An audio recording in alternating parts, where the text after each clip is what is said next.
Welcome to Nara! Join us for a journey through one of the most enchanting cities in Japan. We've got a jam-packed day full of fun and awesome stuff, from feeding some super friendly deer to checking out some seriously impressive wooden temples and shrines, and then treating ourselves to the best udon noodles and sake around. Sake in Nara, where sake was born. That is so cool. Oh, and hey, we're not done yet. We're also gonna head to this super famous mochi shop where we watch them pound that mochi at lightning fast speed.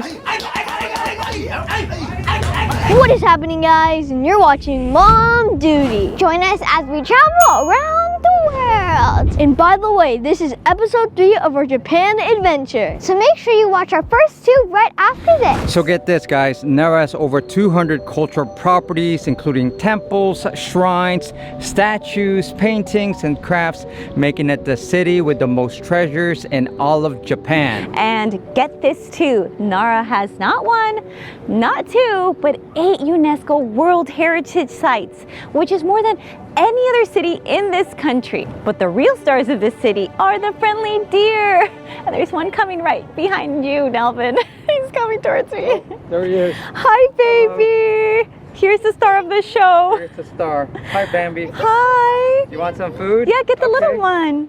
Bow. Oma, bow. Good job, Nelvin. That's really good. Arigato. Sayonara. So these friendly little guys are known for bowing to humans as a way of asking for food. You see how he's doing it? You can grab some deer crackers from the vendors around the park and just feed them to the deer. Okay, good job, baby. These crackers are made of wheat flour and rice bran, so they're super healthy for the deer. That's what they look like. They smell like gingerbread. Bow, bow. Good job. He's so gentle. But you guys gotta watch out, because if you tease them or if you have food, they might get a bit aggressive, so be careful. But whatever you do, do not touch their antlers or horns, because they might hurt you or themselves. The rules are actually written in front of the park before you enter. So there are tons of these cute deer just wandering around all over the place. Basically, they have been just hanging out in East Asia for thousands of years. They've got this really cute white spot pattern on their fur that can grow up to 1.5 meters long. Can you believe that? 1.5 meters? Yes. Now, something else that's interesting is that in the Shinto religion, they're considered sacred and are seen as messengers of the gods, and are basically the symbol of Nara and its culture and history. Plus, they're actually really good for the environment and biodiversity of the park. Okay. Oh, are you pulling? Okay. Okay. You're so... Oh, no biting. No biting. No biting. Yes. Thank you for being patient. That would be awesome if he got his butt. He smells. No more. Be careful to not tease them and not to keep them waiting, because then they do start getting aggressive. So you do no more.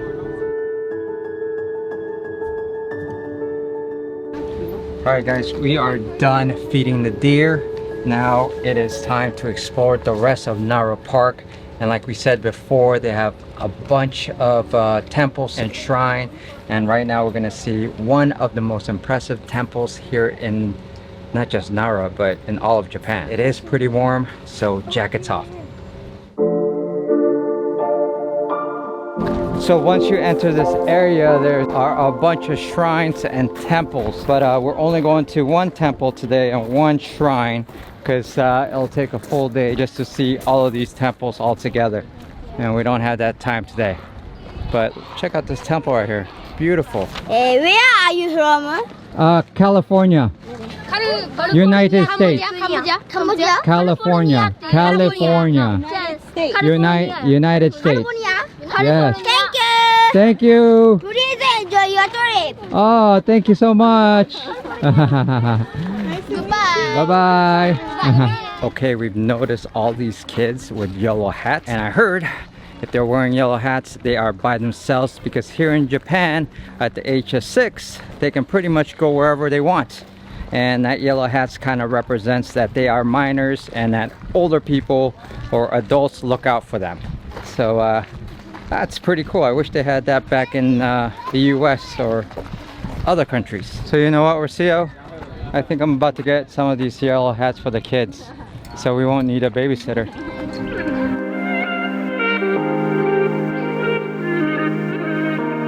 So we're about to enter the Todaiji Temple, one of the most impressive and ancient Buddhist temples in Japan. And guess what? It's also home to the largest bronze statue of Buddha in the world.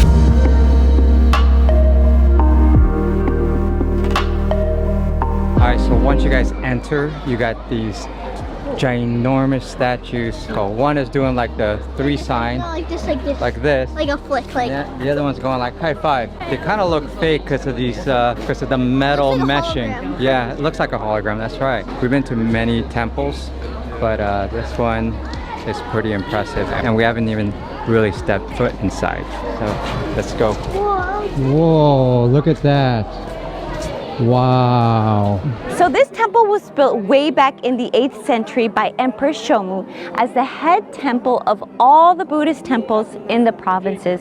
It was also the home for a whole network of monasteries. They were all about spreading Buddhism throughout Japan. And even though it's been knocked down and put back together a few times, it's still super impressive and gorgeous.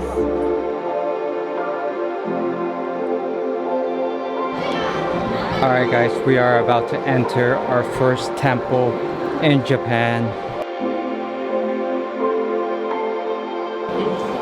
Wow.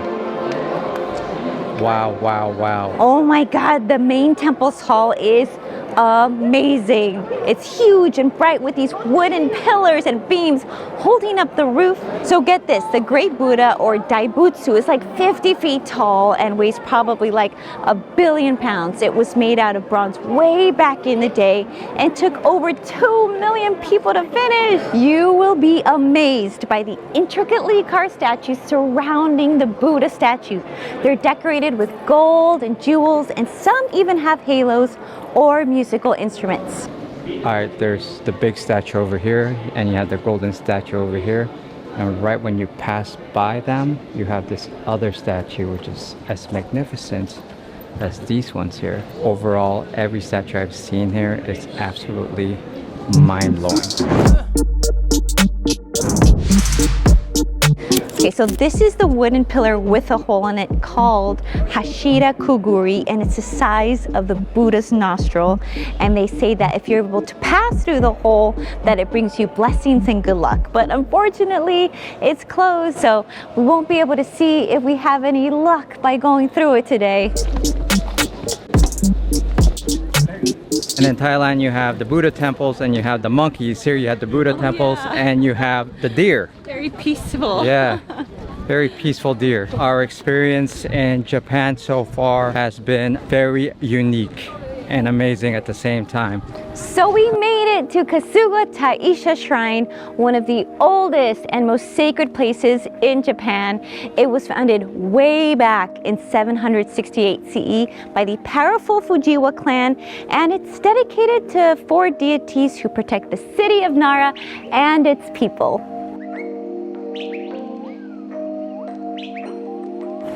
So the first thing you'll notice is the huge torii gate that marks the sacred boundary.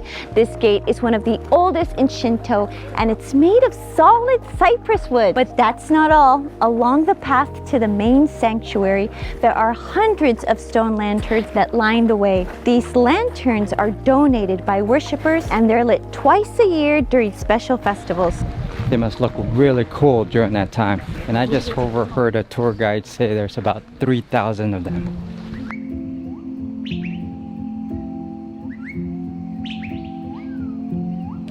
We finally arrived to the main sanctuary where the 4 deities are enshrined. The buildings here are painted in a bright, beautiful red color, which symbolizes purity and vitality. They also have a unique roof style called Kasuga-Sukuri, which slopes over the front of the building. The main sanctuary is usually off limits to the public, but you can pay a small fee to enter the inner area where you can get a closer view of the buildings and their decorations.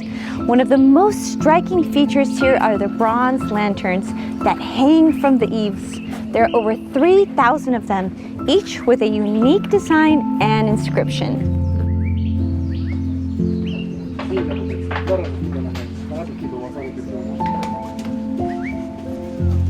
So guys, behind the main sanctuary, there are several smaller shrines, and they're all dedicated to different gods and goddesses. And some of them are related to love and marriage, health and wealth, and other aspects of life. You can pray to them and make offerings if you like. And behind me are also some worship areas, so I don't want to talk too loud, but it's really, really beautiful and a spiritual place to be.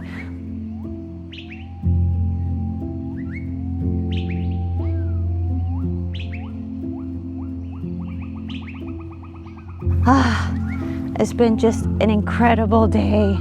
So I'm so grateful, and now I'm just ready to go eat and have some mochi, some udon noodles, and some sake.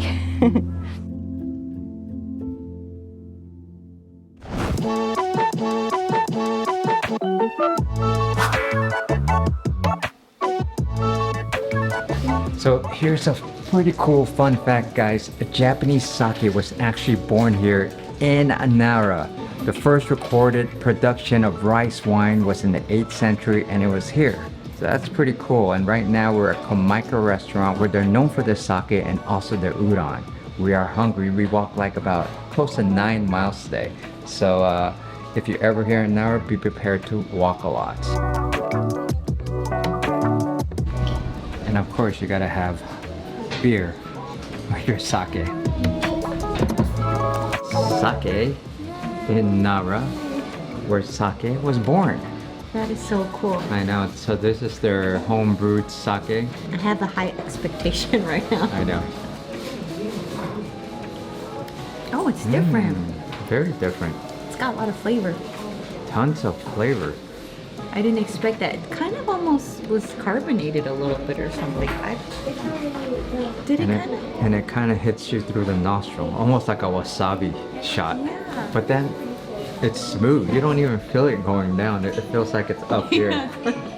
Yeah, you know when Wow. you drink sake, you like feel it in the warm, and this is cold sake. Yeah. This is not hot sake. Did not expect that. Yeah. Oh wow, what a surprise. Ah, that was good. The flavor actually tastes very refreshing right now because we've been out walking all Yeah. day.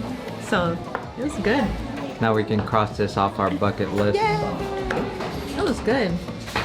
Normally we don't really like sake with flavor, but Wow, that is really good. yeah. Wow. Can I take one home? It's starting to get full here because when we came in, nobody was here. But now it is starting to get packed, and it's a small place. A lot of the restaurants here in Japan are fairly small, I've noticed that too. so that's why there's usually a long queue for these good restaurants. But it's always worth the wait. Ooh, our udon is here. Oh my. So I've got the hot udon.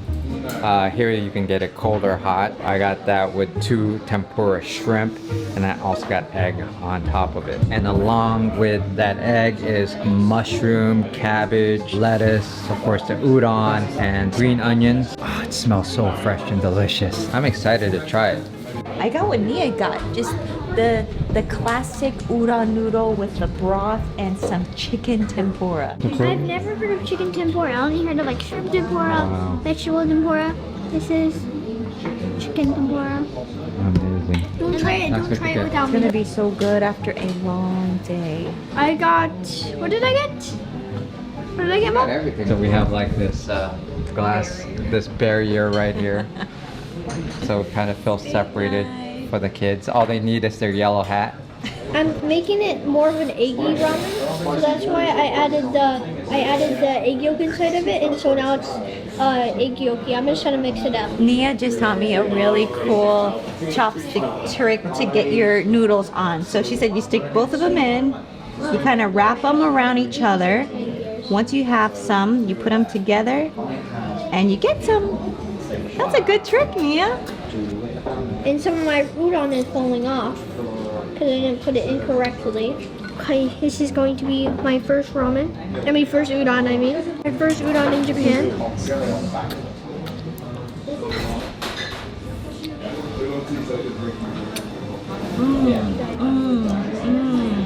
Wow, that is actually really good. It's like homemade pasta. It's like homemade. Thick and soft and just about right. The combinations of the egg and the udon are so good, and the noodles are just like the perfect thickness. I like mine thick personally. I could just eat the noodles. You know, they have dry udon noodle here that you can have without the soup. I should have tried that because I could have just eaten it like pasta. Something I've really noticed about eating in Japan is that everything is done precisely to the T, where there's good and there's super good. And so far, a lot of the stuff that I taste in Japan is super good. They do things very super here. So good. 10 out of 10. More of like 1,000 out of 1,000. Amazing. And let me do the broth here. Oh wow. Oh, hallelujah. That's like soup for the soul. Out of all 10 out of a million out of 10. So good. Nara is so peaceful. Everything about this city is so peaceful and so like serene. I love it. I think I'm gonna retire here. I'll come with you. I got you, MomDuty. I got you a deer house. So not only is Nara known for their deer and for their sake, but they're also known for their mochi. And Nakatanidou is very famous because they make mochi very fast and loud. Between 11 a.m. to 3 p.m. Oh, 11 a.m. We totally missed that. We missed the pounding. We missed the pounding, but we'll show it to you right about now. So that's what they're famous for, guys. It's their mochi pounding. But we're still gonna taste what they have. It's rice flour with red bean inside. So let's try it out. Okay, Rick?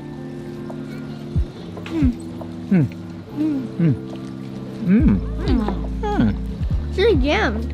It's more like jam. See? With the Sweet. peanut powder Like a outside. more Kind of like ube. dry. Yeah, it tastes like an ube. Yeah. And it's Taro. purple inside. Sweet yam. I always thought that mochi had like ice cream in it, but it doesn't. It actually apparently has yam, jam, taro. And that peanut. That's really good. The powder kicks in first, which is really subtle, right? And then you got that sweet flavor at the end. Oh no, but it's very powdery, so it's a little bit messy, but it's still really good, worth it. If you guys like ube or taro, you gotta try this. And if you like That's mochi, try this. And that wraps up the most enchanting city in Japan. And if you missed our last video, click right here. Right here. For the mochi, let's go.